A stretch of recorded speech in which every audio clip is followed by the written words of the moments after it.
আমার নাম মন্টু, কিন্তু আমি এই কাফন মাথায় নিয়ে করে বলছি, রাজনীতিটা আইএসএফের রাজনীতিটা আমি মন দিয়ে করব, মন প্রাণ দিয়ে করব। থেকে জয়েন করার পরে হয়তো আমার উপর অ্যাটাক হতে পারে, আমি সে পরোয়া করি না। খবর পেয়েছি ভোটের 10 দিন আগে আমাকে অ্যারেস্ট করে নিতে পারে। আমাকে হয়তো অনেকে চেনেন, অনেকে চেনেন না। আমার বাড়ি সাইহাটি। আমি কাইজার আহমেদের হাত ধরে রাজনীতি করতাম। আজ দীর্ঘ 4 বছর আমাদেরকে বসিয়ে রেখেছে এই অঞ্চলে আপাতত যারা নেতৃত্ব দিচ্ছে, এবং বসে আছি তার সত্ত্বেও কেসের উপর কেস।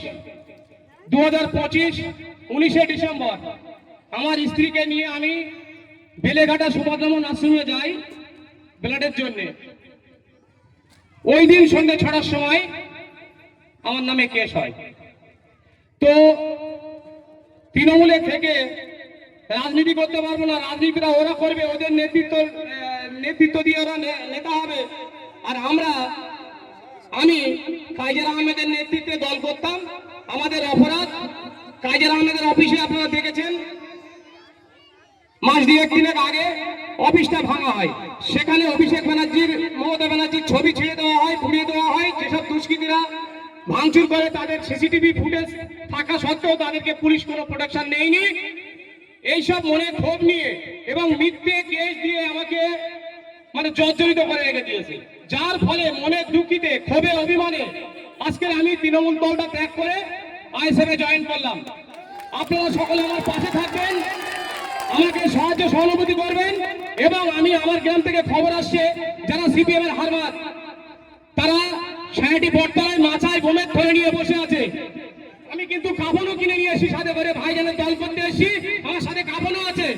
আমি কাফন কিনে নিয়ে এসেছি, কাফন মাথায় দিয়ে আমি রাজনীতি করব।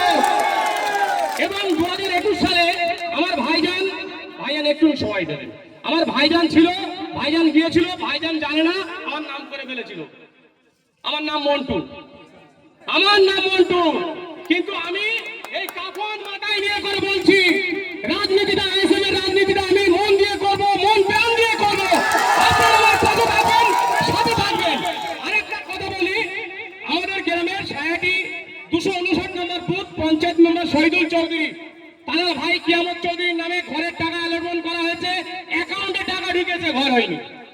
সাইহাটির সুপারভাইজার 259 বুথের সুপারভাইজার মিরাজ কাজী, এই রাহুল ভাইকে মারধরও করেছে মিরাজ কাজী, সে এখন বোমা ধরে নিয়ে স্পটে বসে আছে। আজকে আইএসএফে জয়েন করার পরে হয়তো আমার উপর অ্যাটাক হতে পারে, আমি সে পরোয়া করি না।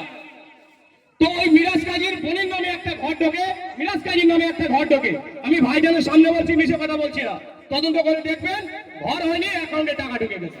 আপনারা ভালো থাকবেন, আইএসএফে এসছি আপনাদের সাথে, যাতে আমি কাজে কাজ মিলে লড়াইটা করতে পারি। এবং আরেকটা সূত্র থেকে খবর পেয়েছি ভোটের 10 দিন আগে আমাকে অ্যারেস্ট করে নিতে পারে।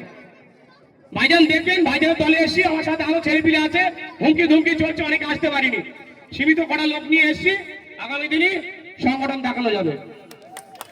ধন্যবাদ ভাইকে। তবে মাথায় কাপড় বাঁধা লাগবে না আমাদের।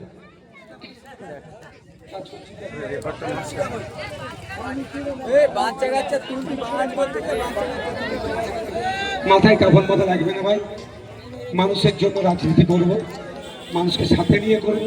যদি না বেঁচে থাকে তাহলে কিভাবে রাজনীতি করবো? দীর্ঘায়ু কামনা করি। তবে অনেক ধুমকি চুমকি দেবে, ওই ধুমকি চুমকিকে আমরা এখানে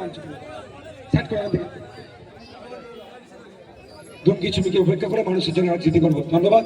আমি আশা করবো আইএসএফের না ভাই, আইএসএফের ছায়াতলে এসেছে, আইএসএফের লক্ষ্য উদ্দেশ্য আদর্শকে এগিয়ে নিয়ে যাবেন ভাই। এবার বাকি যারা আছেন তারা